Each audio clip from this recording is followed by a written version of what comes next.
Hello students. Today we are going to discuss the introduction to Java programming.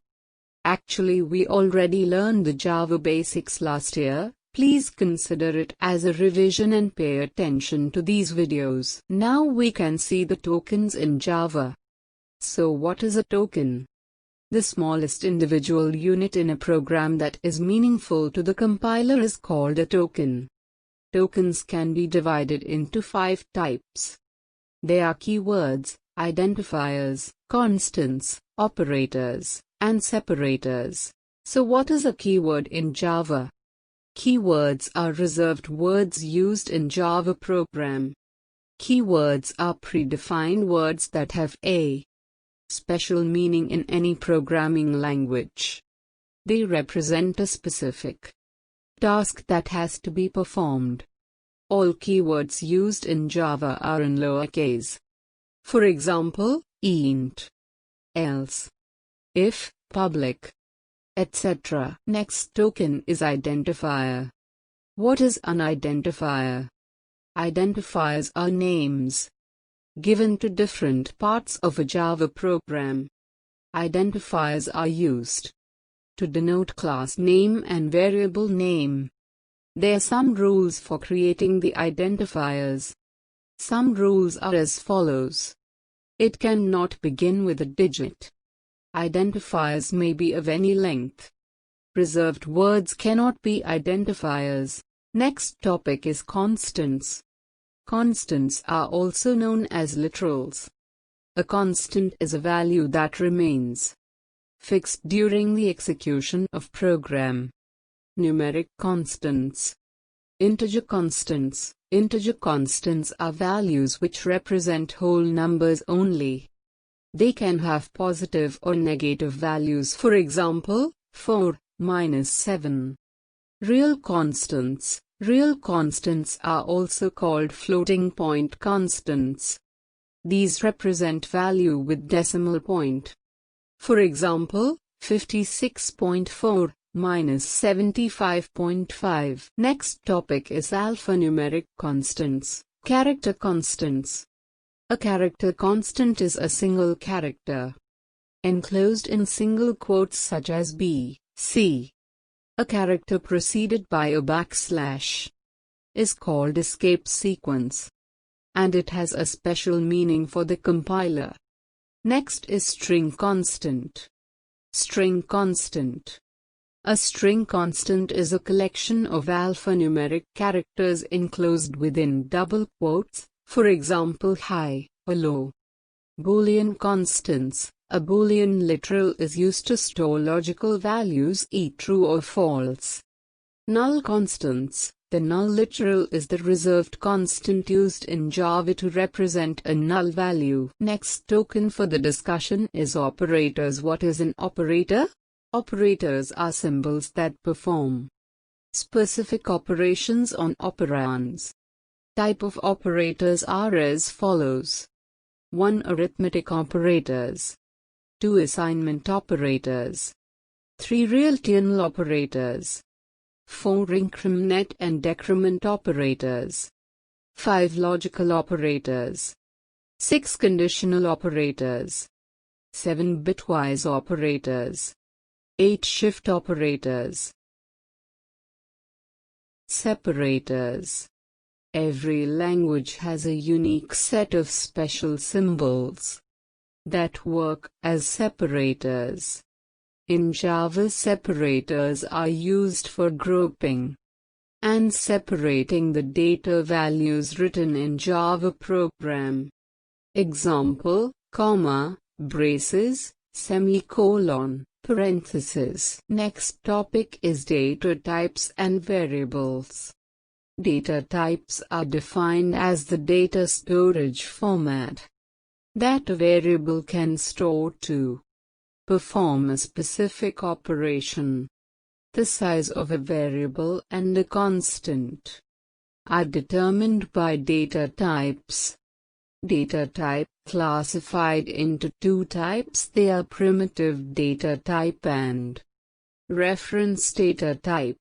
Please see the diagram to understand the types of data types in Java.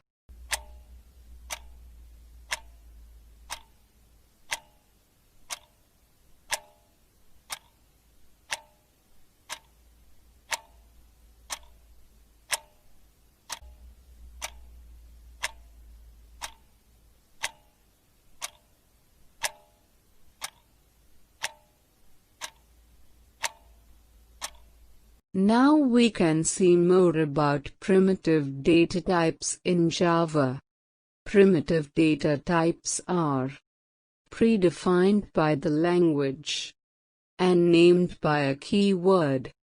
There are 8 primitive data types supported by Java. They are byte, short, int, long, char, float, double, and boolean. These can be subdivided into 4 groups: integer data types, real data types, character data type, boolean data type, integer data type. These data types are used to store numeric values that contain whole numbers only. Numeric data types are further divided into 4 subcategories. They are byte, short, int, long. Real data type. Java defines 2 data types to store real numbers. They are float and double. Character data type. In Java, characters are stored using char data type. This data type supports the Unicode character set. That is an international character set designed to represent all the characters found in all languages such as English, Hindi, etc. Boolean data type. The Boolean data type is used for logical values. It can have only 2 possible values, true and false. Next is reference data type. Reference data types are also known as composite data types. Reference data types are created through primitive data type. Example, class, array, etc. This data type contains a reference to the location where the value is stored, rather than the value itself. What is a variable? A variable is a location in the memory which has been assigned to a name and is used to store data temporarily. In Java there are 4 types of variables. 1 instance variables. 2 static fields or class variables. 3 local variables. 4 parameters used in methods or functions. What is an instance variable? Instance variables are used by objects to store their states. Variables that are defined without the static keyword and are outside any method declaration are object-specific and are known as instance variables. Class variables, static fields. Class variables, also known as static variables, are declared with the static keyword in a class, but outside a method, constructor or a block. Local variable. The variables defined in a method or block of code are called local variable. These variables can be accessed within a method or block of code only. Parameters. Parameters or arguments are variables used in method declarations.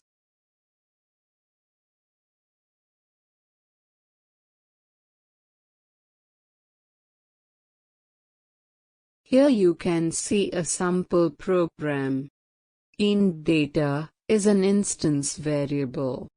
Static int m is a static instance variable. Int n is a local variable. Here you can see how we can initialize a variable. There are two ways to initialize a variable. 1. Static initialization. 2. Dynamic initialization.